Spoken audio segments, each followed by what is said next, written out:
Made a 96% win rate 4-2-3-1 FM24 Beta tactic already. It's absolutely incredible and it can be used for all teams. If you do enjoy the content on this channel and you're looking forward to this year, be sure to leave a like, subscribe and turn on notifications. But let's get into the testing with these 4 teams. First up is going to be a powerhouse, but don't worry, we're going to cover all sides of the game today, and it is going to be Man City, where we win the Premier League with 108 points. Quite a convincing win there, with Erling Haaland scoring 51. We win the Super Cup in quite a convincing fashion in a 4-0 win over Sevilla, which we're going to take any day of the week. We also win the FA Cup in a 2-0 win over Bristol City. Quite a weird final, but we're definitely going to take that. We also lift the Carabao Cup against Southampton in a 3-0 final. A bit more of a challenging game there. And the Community Shield right at the start of the season. We just get over the line with that, beating Arsenal on penalties. We had an incredible season, picking up 5 trophies just inside of the first season.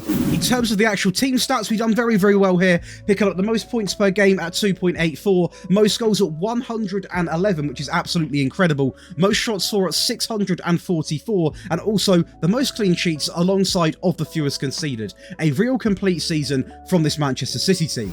We also pick up quite good data hub stats at 2.92 goals per game, conceded at 0.71, a very high pass completion at 88.68, and just around 17 shots a game. As you can imagine, it is going to be Erling Haaland picking up the bulk load of goals with 80 goals in his first season. Absolutely incredible. Kevin De Bruyne with 21, 18 for Phil Foden, Bernardo Silva coming in with 14, 10 for Calvin Phillips, Doku with 10, 8 coming in for Kovacic, Diaz with 6 to be fair as well, 6 for Grealish, and 5 coming in for Rodri. The assists were going to have 31 from Kevin De Bruyne, 25 for Bernardo Silva, 17 for Phil Foden, 15 for Jack Grealish, and 11 coming in for Calvin Phillips, who had quite a good season compared to obviously what he's doing in real life. So overall, we are seeing a nice variety of players getting on the ball and creating the goals and also scoring the goals. So overall, this is quite a balanced tactic where you could expect your whole team to get involved with actually contribution. Next up, I went with a little bit of a different team. We're going to go with a very, very severe underdog. One of the relegation teams, that is going to be Nottingham Forest. And we have come out and actually finished in 7th place, securing some form of European football, which is quite a big shock. Don't get me wrong, we did lose 13 games in the season, which is to be expected with a team like this. Divock Origi scoring 20 goals though, which we definitely are going to take. Morgan Gibbs-White coming in with 12 assists as well. But for a first season with 0 added signings with a Nottingham Forest team, this is incredible. In terms of the data hub, it is going to be fairly scrappy in terms of the stats. We're going to be looking at 2.21 goals per game, conceded at 1.5. So this is the sort of stat you can expect with a real underdog, but I highly doubt many of you guys are using a team like this for the beta saves. Let me know in the comments, by the way, what teams you are playing with. But this tactic can easily get over the line with them teams, and despite the data hub stats not looking the most attractive, we've got European football. It's absolutely incredible. It's going to be George Hurst coming in with 20 goals and Wes Burns coming in with the most assists, obviously, for Ipswich. In terms of the English Cups, we didn't really stand a chance in the FA Cup because we did get matched against Arsenal, and the Carabao Cup, unfortunately, Norwich City clearly had our number. But as an overall season, it's very impressive. Also, I'm quite happy with the data hub, to be fair, because although it's just over a goal conceded a game, coming in at 1.07, we are scoring 2.26, so it is over double to what we got, obviously, are conceding, meaning most of the games are going to be relatively comfortable. Pass completion has always been high with this tactic at 87.88, and on this occasion, we're going to have 12 shots a game. So overall, it's very, very dominant in every single save we've had, to be fair. Maybe with Nottingham Forest, I wouldn't say dominant, but when you are finishing in 7th place and picking up European football, I think that justifies a brilliant tactic. Now over to PSG, where we actually went invincible again, like we did with Manchester City, and we actually won 31, drew only 3 games, making it a very good invincible season. Dominating the French league with Kylian Mbappe coming in with 28 goals and Ousmane Dembele picking up the most assists, coming in with 14. Now in terms of the French Cups, I'm going to be honest, this was very disappointing against Monaco, but we did back it up winning the Trophée de Champion against Toulouse in a 5-0 win. We are going to watch some of the highlights, but as you guys voted on the last FM, we're going to break the video down into segments so you can watch the parts that you want to see. So we are probably going to watch this game in the highlights, so don't you worry. But overall, a very good season with PSG. The stats are even better though. The key stat here obviously is going to be the most points per game, but also the most goals at 117. Quite a convincing first place lead there. Most shots for at 700 587, not 785, 587, and also the fewest conceded coming in at 24, and the most clean sheets coming in at 16. So although this tactic is definitely not a possession-based tactic, it also does have that element to it. Obviously, you can see here, 57% possession for a tactic not made for it, we're gonna take.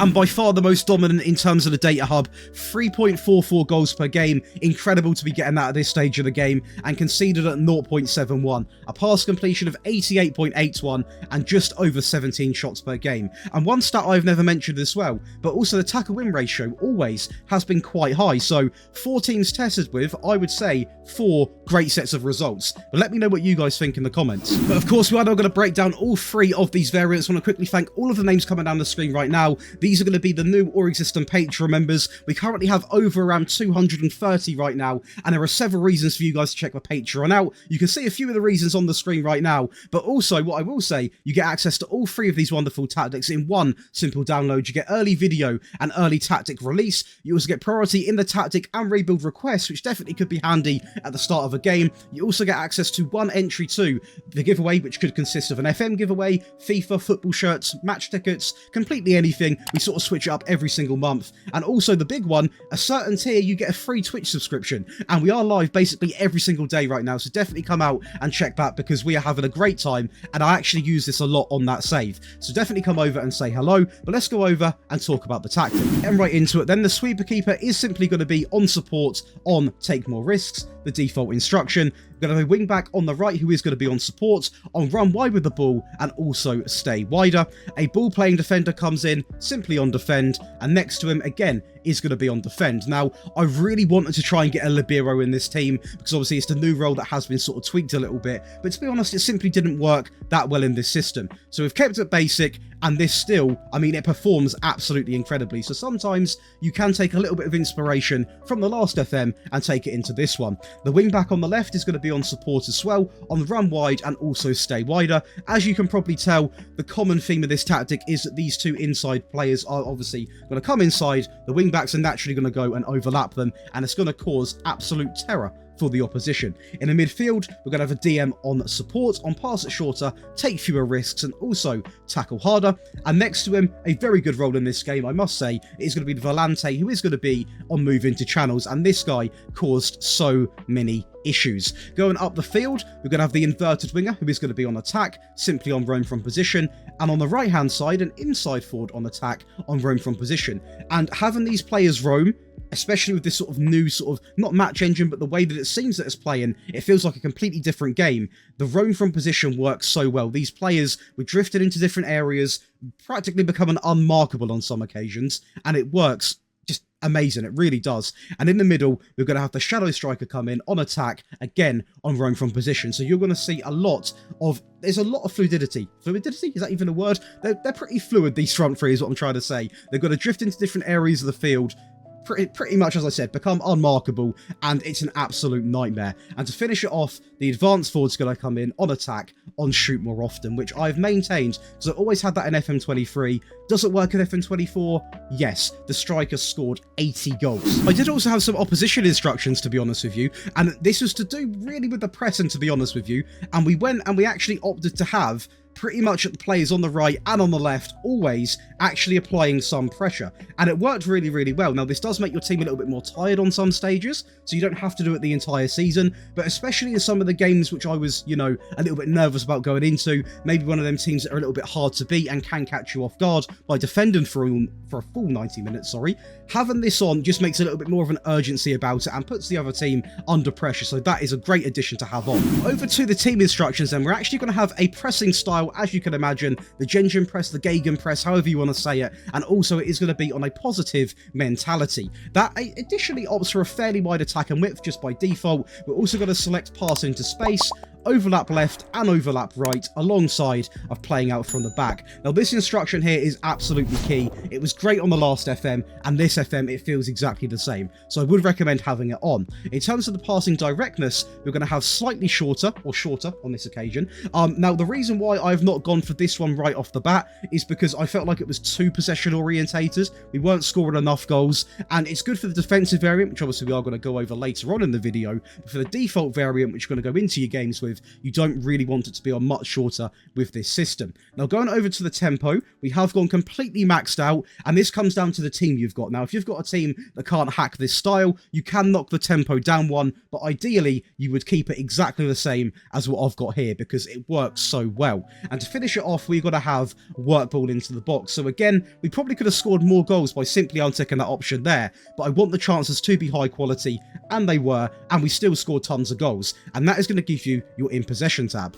Over to the in transition tab, it's going to be pretty much what you're expecting. It's going to be your counter pressing style, still works very well in this game. Counter when possession has been won. We're going to distribute to the centre backs because we have 2 ball playing defenders, and to do that, we are simply going to take short goal kicks. And now going over to the out of possession tab, we're going to have the standard line, and we are also going to go with the high pressing line of engagement alongside of more often on the trigger press, and of course some goalkeeper prevention when it comes to the distribution. And that is going to give you guys a default 4-2-3-1 that absolutely cooked in the FM24 beta. I'm going to look at some of the goals to show you guys this new sort of graphic engine, and you can see right now it does look nice and updated as Grealish gets a gift pretty much handed to him, and a 6-0 win over Brentford. We're going to watch this one and that French Cup final as De Bruyne plays it into Kovacic. It's a poor clearance, and it's down the middle from Rodrigo. We actually got to see there the ball slightly sort of bob into the ground before it actually went in, which might have been the reason why the keeper struggled there. But this tactic, guys, it can play so many different variants of styles.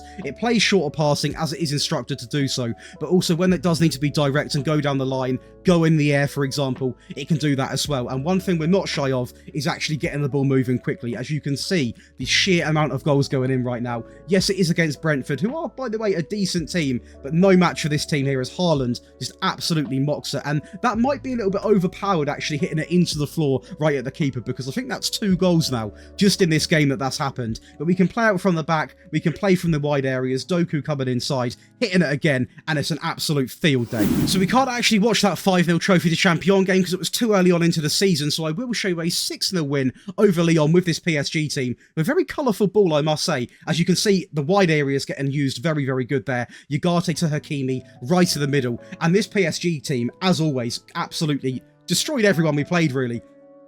Kolo Muani, by far one of the best strikers I've used in this game. Not as good as Nicholas Jackson. As weird as that sounds, if you guys want a little tip, now this is for people that have been in the stream, you know about this already. Nicholas Jackson, I think he's on 17 Premier League goals in roughly about 9 games. He's absolutely incredible, and try and pick him up. But we're going to carry on watching the highlights here, as it is now going to be 3-0, I believe. And like I said, Lyon are one of the better teams in the division in terms of the actual squad, and we absolutely ripped them apart, as it is going to be Dembele just burning past the fullback there, inside into Soler, and this is what it does so well. Not only can we get chances through the central areas, but we can also work the ball out wide, as you can see here, and just simply come inside, either pass it or go alone. And obviously in the PSG team, we've got the players to go alone. They've got the finishing, they know what they're doing. And it is going to be Mukiele here, ball in the box into Kolo Muani, and that is going to be a comfortable 6-0 win. Of course, as always, guys, we are now going to go over an attacking variant and also a defensive variant for you guys. I do want to quickly say, I did mention it earlier, but do come and check out the live streams. We are live basically every single day, and we've got a very, very, very fun Chelsea save going on right now, which you guys can get involved in. Also, there is an FM24 giveaway happening on there, so definitely go ahead and give it a little watch. But the attacking variant is going to look very similar, but there are going to be some key changes. Now, the first real big change is obviously going to be the addition of shoot more often on these inverted wingers, and also the inside forward, should I say, sorry. And the reason why we've got that on is because if you are attacking in a game, essentially you want to have as many shots as you can at that goal, and if you've got a team of quality that can take shots, I would recommend it. Now, I will say, if you are playing as a severe underdog team, your winger's got about 6 shooting, 7 shooting, obviously don't have it on, but anything sort of 11, 12 and above, you'll be completely fine. The midfield does see a drastic change though, as Volante comes in on attack, simply on moving to channels, and a Regista comes in simply on the default. Just a little bit more of a creative and attacking midfield pairing in the deeper areas, and the back line remains exactly the same. In terms of the team instructions, the style remains the same. We do, however, switch to attacking when it comes to the mentality, and the only change that is going to come in this tab is going to be the be more expressive. Now, the reason why we've got this on is because obviously it just gives the players more freedom when they are attacking, something that is pretty much required when you are trying to attack a game. In transition, what we've gone with is simply the addition of distribute quickly. Again, if you're trying to chase a game, there's no point holding the ball about. You need to get back into it. Therefore, this is the perfect option.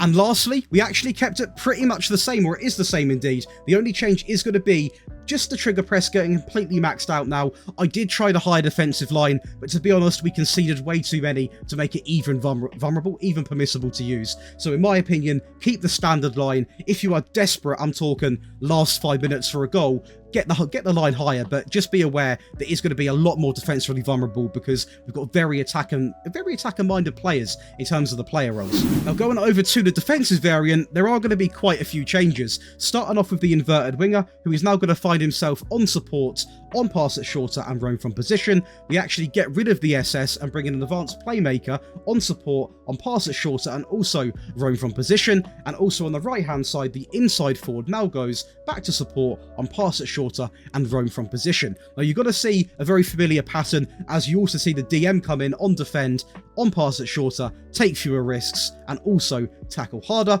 And a ball-winning midfield player come in on support, on pass it shorter, and take fewer risks. What you're noticing is a lot of pass it shorter, and that is exactly what I want the players to do. This is a great way to get the players to maintain possession, not be too risky with their passes, and just pretty much make the other team get very frustrated to the point where they're constantly pressing in your face. And if we can play out of that press by passing the ball short, making it annoying, we can still go and actually score some goals, which we did do with this tactic. And they are going to be your changes in terms of the player roles. The back line does not change at all in any of this because it's not too attacking nor too defensive, so I just pretty much kept it the way that it is. The real change for this is the addition of now playing a much more possession-orientated way of football. Going over to the team instructions, we are now back on a positive mentality. Just to clarify, there are going to be practically no changes compared to the default variant, only a couple really. That is going to be, we're now going to go all the way down to much shorter with the passing, again, to maintain possession a lot more, and also we're going to introduce a little bit of time wasting,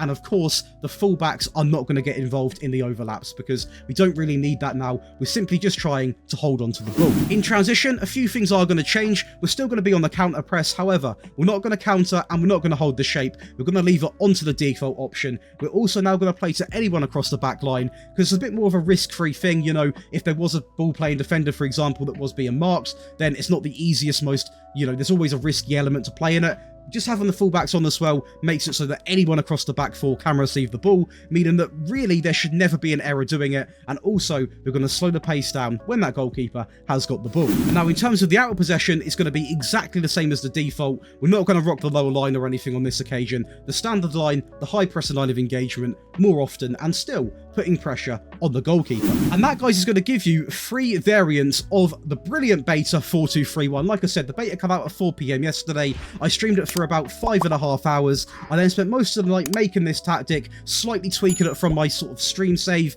and this tactic is absolutely incredible. Like I said, we're going to have an action-packed year of tactics, rebuilds, live streams, the complete works. So if you do enjoy the videos on this channel, please do leave a like, drop a subscription below, hit the notification bell, and be sure to stay around, guys, because we've got tons of content coming up. And if you have missed a live stream, I'm going to be cutting down the Chelsea episodes anyway. But I'll see you boys in the next video. Hopefully you're enjoying the beta, and I'll see you in the next one.